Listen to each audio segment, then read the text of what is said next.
Jai Jinendra, Namaste. My name is Sayam Jain. Welcome to my channel. Today we are going to solve the seventh problem of the problem solving series that is based on arrays. This question has been asked in multiple companies, Amazon, MMT, Paytm, and the difficulty level for this question is medium. So let's begin. We need to find the largest subarray with equal number of zeros and ones. So we have been given a vector or array. So we have this array which contains only zeros and ones. We need to find the subarray which will have equal number of zeros and ones, and the subarray, the length of the subarray should be the largest. So firstly, what is subarray? So the array within an array which is contiguous is called subarray. So this problem is also known as contiguous subarray, contiguous array. So here, for example, this is a subarray. This is a subarray. But this one and this one can't be a subarray. It should be contiguous. The whole array is also a subarray. So in that subarray, if the number of zeros and ones are equal, those subarrays will only be considered. And the subarray with maximum length and having equal number of zeros and ones is our answer, and we need to return the size of that subarray. So for example here, if we take this, only this element is a subarray, but whether in this subarray the number of zeros and ones are equal? No, there is only one. So this is not the subarray which has equal number of zeros and ones. But this subarray, 1 and 0, this has equal number of zeros and ones. So this subarray's length is 2. So is 2 the answer? There can be some bigger subarray in which the number of zeros and ones are equal, and we need to return the size of that maximum length subarray. So what would be the answer for this? If we take the whole array as a subarray, so in the whole subarray, how many number of ones are there? 1, 2, 3, 4. 4 ones are there, and number of zeros are 1, 2 and 3. So the whole array is not a subarray. So if it has 3 zeros and 4 ones, if we take from here and we not take this and we take the whole array, 1, 1, 1 we have removed. So this would be the maximum size, right? So if we take the array from here, subarray from here, so 1, 0, 1, 1, 2, 1, 1, 0, 3, 1, 1, 0, 3, 1, 2, 0, 3, 1, 3, 0. So this subarray has the maximum length, and the number of zeros and ones are also equal. So the number of subarrays are, number of elements in this subarray are 6. So 6 is the answer. In this example, this is the subarray where the number of zeros and ones are equal. This can also be a subarray where the number of zeros and ones is equal. There could be multiple subarrays. We need to just return the length of that subarray. So in both the cases, the length of the subarray is 4. In this case, there are no 0 in this array. So obviously, there won't be any subarray. So we will return 0. So now how do we solve this? What is the intuition? Just the way we have solved the problem tells us the intuition. We will use inner loop, 2 loops that we have used previously also, and we will find the count of the number of zeros and ones at every point.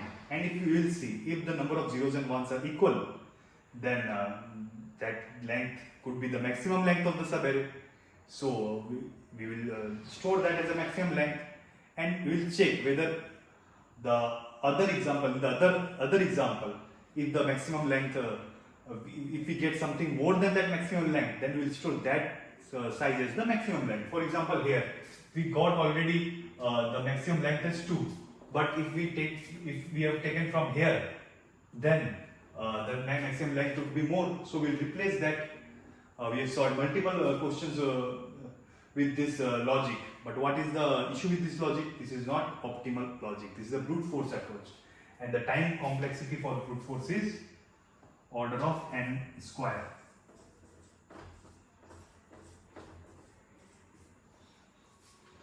we need to solve it optimally.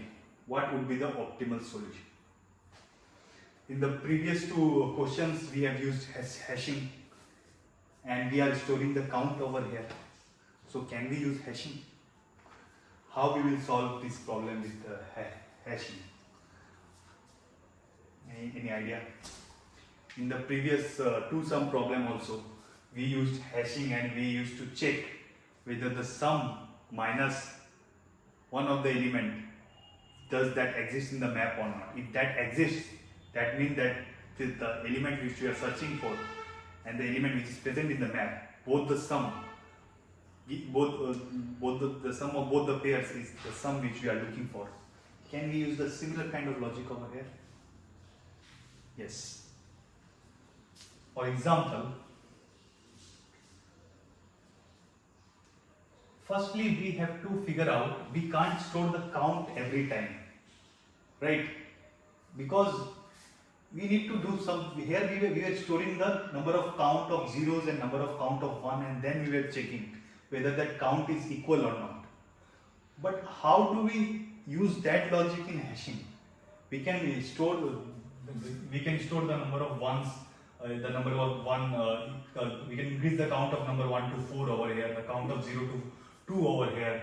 For example, here we'll store the count, 0 has come once, 0 has come twice, 1 has come once, 1 has come twice. When the count is equal, then we return it.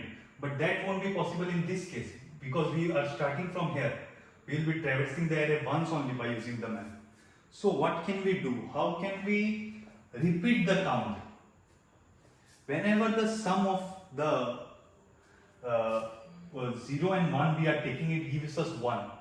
But if the count of 0 and 1s are equal, if we replace this 0 with minus 1, and then if we make the sum of them, that would automatically tell us that the count is, we have reached the count of the size has been equal. For example, 0 and 1 is there. They have equal, in this is a subarray which has equal number of zeros and ones. If I replace this 0 as minus 1, then if we count this pair, the count of this pair would be minus 1 plus 1, 0. If we take this 4 elements, if we replace this as minus 1, 1, 1. So this is the subarray. If we make the sum of this subarray from here to here by replacing 0 with minus 1, so the sum would be 0. So if we replace this, and then we can see that the sum has been repeated. So first what we will do, we will replace all the zeros with minus 1. So this array will become 1, minus 1, 1, minus 1, minus 1, minus 1. This would be the subarray when we replace 0 with minus 1. Now,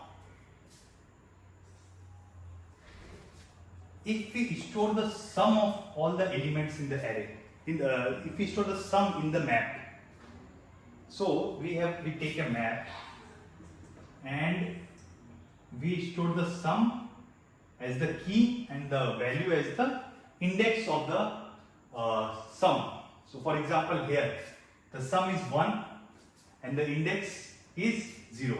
So since it is not there, we store this in the map.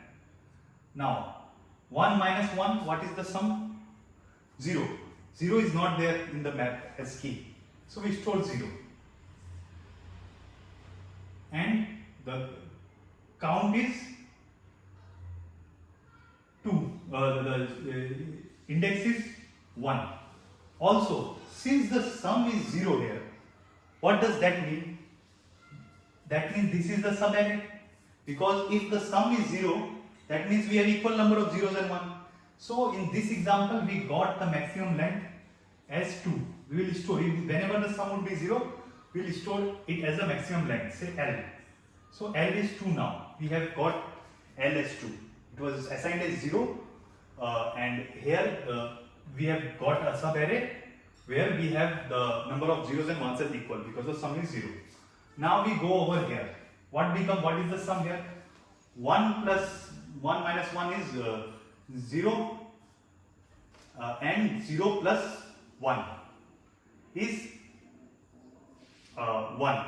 So is 1 present in this map? Yes, 1 already exists in the map. What does this mean? This means that when we come over here, the sum, whatever is the sum over here, was already previously there in this number. This means that when we came from here to here, there has been no change in the sum. How can it happen if I come from here to here and the sum doesn't change? That can only happen when the sum over here has been 0. This means that this length is also 0. Let us understand this with a practical example. Say I have 50 rupees. I gave it 20 rupees to my friend Ram. I gave 30 rupees to my friend Shyam. And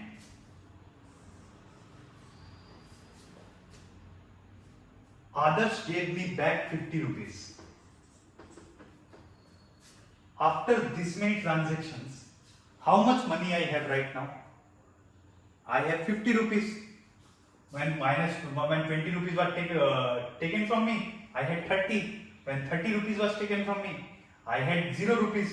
But then again, others gave me 50 rupees. So there has been no change. Whatever I had, I have right now.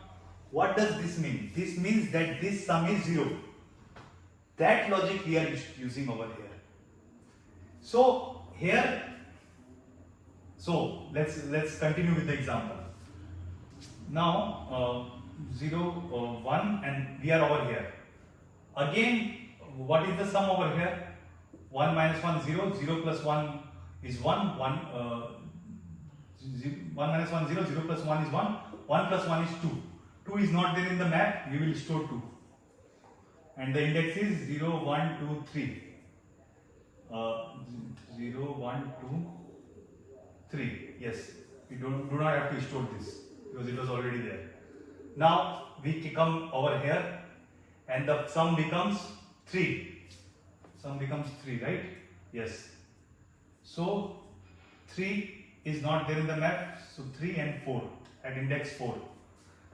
Now we come over here, the sum becomes 3 minus 1, 2. 2 is already there in the map. What does this mean?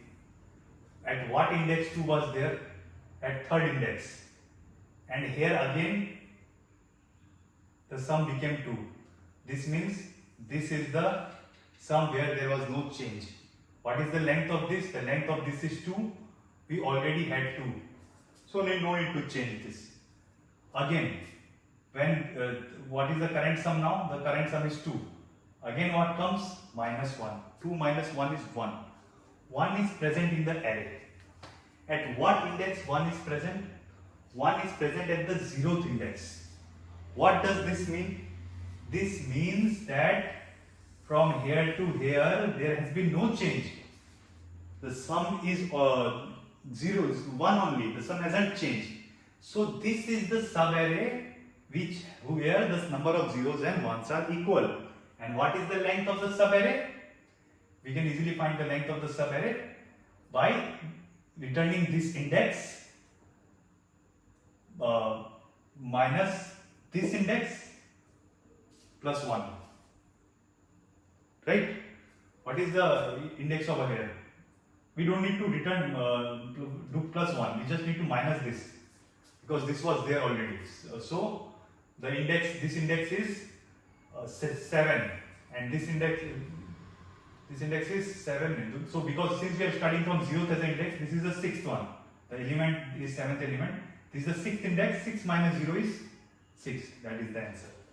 So that is the logic. Let's code it. Say unordered map with key and value. Say m, and then we will have some variable be equal to the sum and max length, both assigned as 0. Okay. first what we'll do, we'll make all the zero in number as -1. So for I equal to 0 to n, that is n is the a dot size -1, the size of the array, and we'll make if ai is equal to 0, then ai will be -1. This part of the logic. Now what we'll do, we'll again traverse the array equal to 0 to n, and then we will check if in the map. Okay, so first we will do the sum. Sum will be sum is equal to sum plus ai. Okay, if sum is equal to 0, what does that means? Max length would be I, right?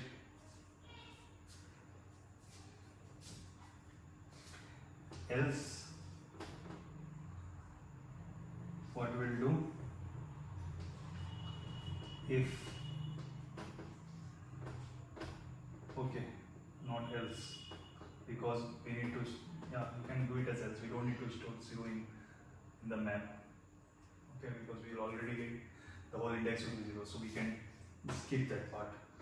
Our code will be optimal. Else, if m dot find sum not equal to m dot end, if the sum is not present in the array, in the map, then what we'll do, what does that if the sum is already present in the map, then what does that mean?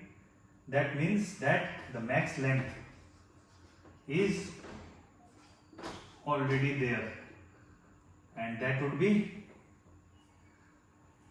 hm sum minus hm, but that may not be the max length, so we need to check. If this is not there, then we will check if max length is less than sum minus m of I, then max length is sum minus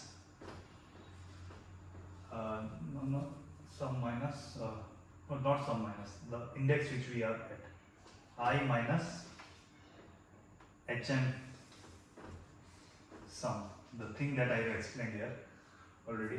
So if the sum is if the max length is less than this, then we will store max length as I minus hm sum,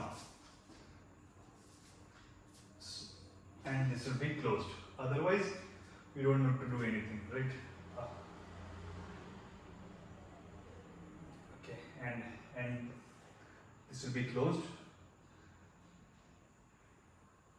this is closed, right? Else, if this is not true, that means if the sum is not present in the map, then we will store the sum over the sum in the map, and sum is equal to the index, and this else part will be closed over here, and this loop would be closed, and we will return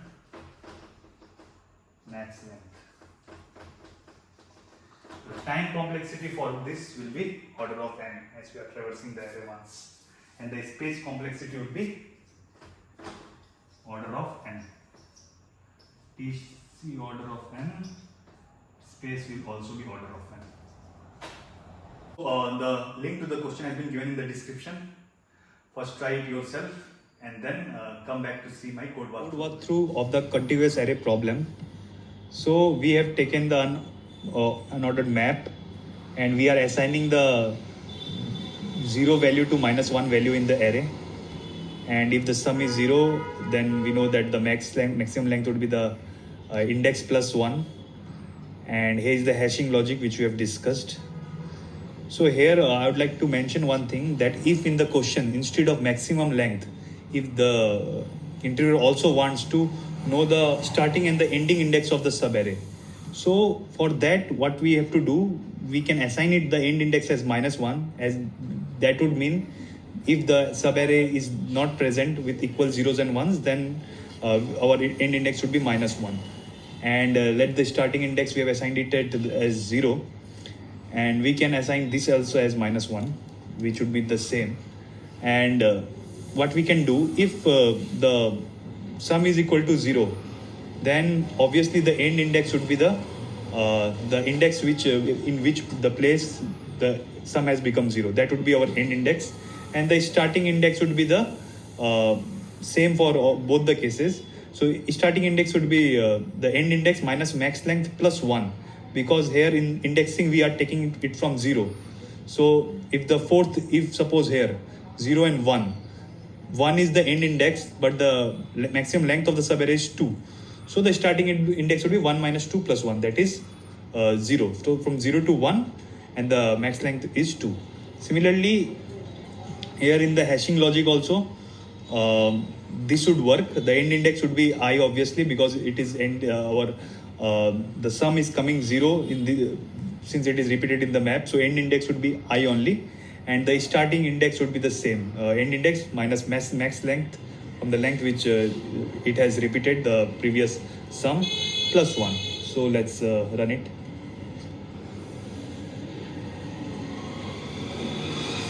So just we are printing this also. So starting index is 0 and 1, and in the case 2 also the starting index is 0 and 1, then the output is 2. Let's submit this.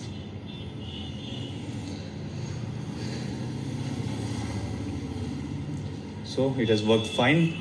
The time complexity as discussed is order of n, and the state complexity is also order of n. Let me know how was the explanation, and please like, subscribe and share if you are liking the solution, and I'll solve the 8th question based on array in the next video. Jai Jinendra.